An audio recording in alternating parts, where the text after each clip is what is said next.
Selamat pagi anak-anak, orang tua murid, dan bapak ibu guru yang terkasih. Marilah sebelum kita memulai hari ini, kita mempersiapkan diri kita untuk berdoa dan mendengarkan sabda Tuhan serta merenungkannya. Kita bersyukur hari ini kita selalu dalam keadaan sehat, dan puji Tuhan kita bisa menjalankan aktivitas kita masing-masing. Sebelum kita mendengarkan sabda Tuhan, marilah kita berdoa agar Tuhan berkenan menyampaikan sabdanya dan menanamkannya dalam batin kita. Anak-anak dan Bapak Ibu, marilah kita ambil sikap doa yang baik. Tuhan beserta kita sekarang dan selama-lamanya. Amin. Dalam nama Bapa dan Putra dan Roh Kudus. Amin. Allah Bapa yang Maha Baik, kami bersyukur karena kuasa-Mu Engkau telah memberkati kami setiap hari, hingga saat ini kami boleh selalu dalam keadaan sehat. Tuhan, berkatilah kami dalam sehari-hari kami, sehingga kami bisa melaksanakan kegiatan kami, dan berkatilah teman-teman, orang tua, dan Bapak Ibu Guru, serta semua saudara-saudara kami yang dalam kondisi COVID-19 ini, ya Tuhan. Semoga Engkau selalu memberikan mereka dan kami semua kesehatan yang baik. Sekarang Tuhan, kami hendak mendengarkan sabda-Mu. Kiranya Engkau berkenan membuka telinga dan hati kami masing-masing, sehingga kami dapat melaksanakannya dalam kehidupan kami sehari-hari. Amin. Anak-anak, orang tua murid, dan Bapak Ibu yang terkasih, hari ini kita akan mendengarkan sabda Tuhan dari Injil Lukas bab 9 ayat 7 sampai 9. Herodes, raja wilayah, mendengar segala yang terjadi itu, dan ia pun merasa cemas, sebab ada orang yang mengatakan bahwa Yohanes telah bangkit dari antara orang mati. Ada lagi yang mengatakan bahwa Elia telah muncul kembali, dan ada pula yang mengatakan bahwa seseorang dari nabi-nabi terdahulu telah bangkit. Tetapi Herodes berkata, Yohanes telah kupenggal kepalanya. Siapa gerangan dia ini, yang kabarnya melakukan hal-hal demikian? Lalu Herodes berusaha supaya dapat bertemu dengan Yesus. Anak-anak, orang tua murid, dan Bapak Ibu Guru yang terkasih, di belakang saya ini ada sebuah akuarium. Salah satu jenis ikan yang ada di dalamnya adalah ikan manfish. Ikan manfish adalah salah satu jenis ikan yang bersifat teritorial, artinya menguasai wilayah kekuasaannya dalam akuarium tersebut. Apabila ada ikan manfish yang baru atau ikan manfish lain yang berukuran kecil, ikan manfish yang ukurannya besar selalu akan menyerang atau mengejar-ngejar ikan manfish tersebut. Dari contoh akuarium ini, kita bisa melihat bahwa ikan manfish yang menyerang tersebut berusaha menguasai seluruh isi akuarium sebagai wilayah kekuasaannya. Dia tidak mau disaingi oleh ikan manfish yang baru atau ikan manfish yang lebih kecil. Dalam kehidupan sehari-hari, kita juga sering menemui sebuah persaingan. Misalnya, melalui sebuah cerita berikut ini. Edward adalah anak pindahan dari sekolah di luar negeri. Dia pindah di kelas 4. Edward adalah anak yang mudah bergaul dan pintar di kelas. Di akhir semester ganjil, pada waktu penerimaan raport, Edward mendapatkan ranking 1. Ketika melihat Edward mendapat ranking 1, ada beberapa anak mulai merasa tidak nyaman. Anak-anak yang lain berusaha akan bisa mengalahkan Edward. Edward menjadi pesaing baru di kelas 5. Hari ini dalam Injil Lukas kita mendengarkan bahwa Raja Herodes tidak ingin tersaingi, seperti juga ikan manfish yang ada dalam akuarium, atau teman-teman Edward yang ada dalam cerita tadi. Ia tidak mau ada orang lain yang menjadi pusat perhatian orang.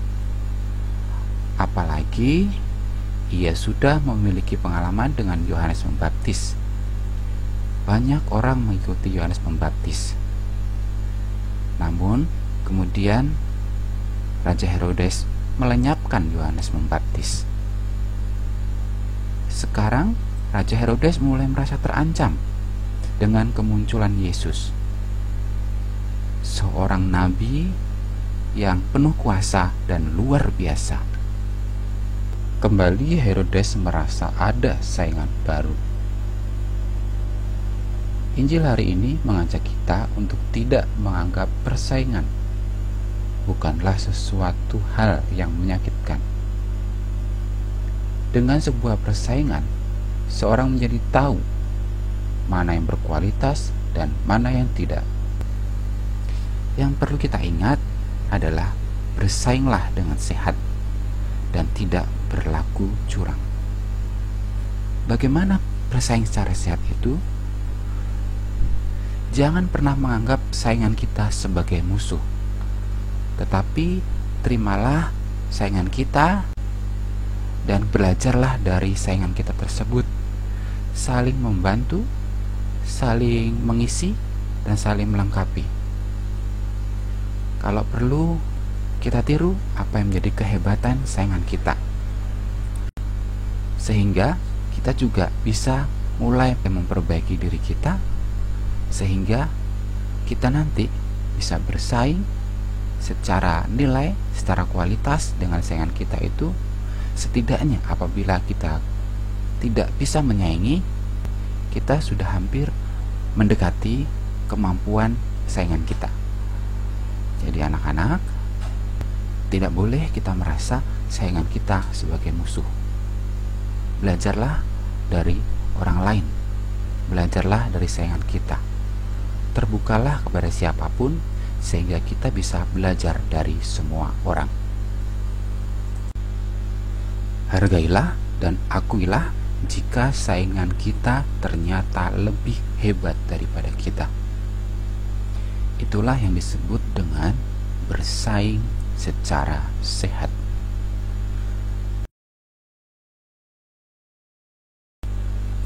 Anak-anak, orang tua murid, dan Bapak Ibu guru yang terkasih, marilah kita merefleksikan apakah selama ini di dalam persaingan kita saat belajar, saat bekerja, atau saat berelasi dengan teman-teman, kita sudah bersaing secara hebat. Apakah kita sudah berani dan jujur mengakui kehebatan orang lain?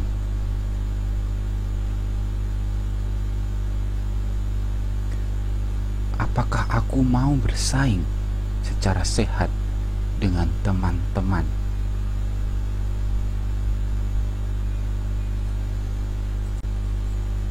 Setelah kita merefleksikannya, marilah kita membuat aksi dalam hidup kita.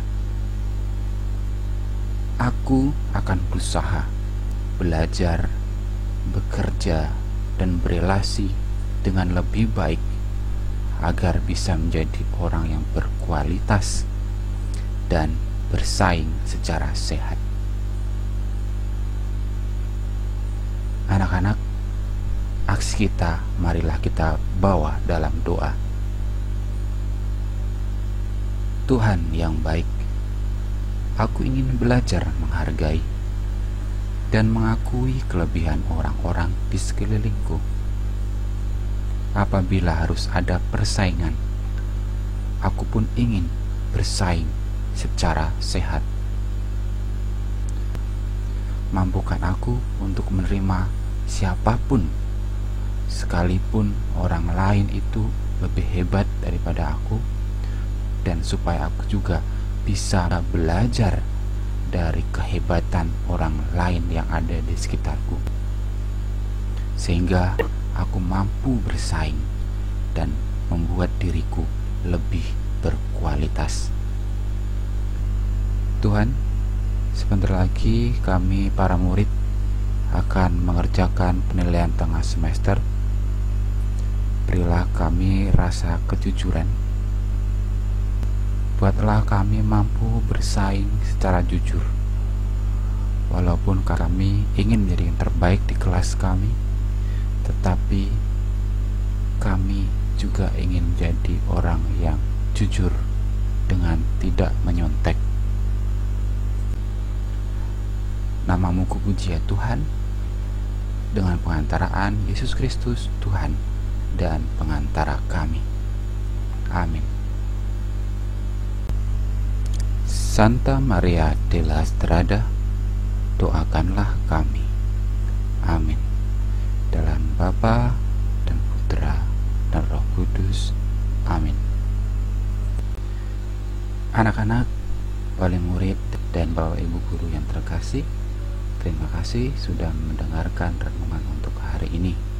Semoga apa yang kita aksikan bisa kita laksanakan dalam kehidupan kita sehari-hari dalam berkat Tuhan. Tuhan memberkati kita semua.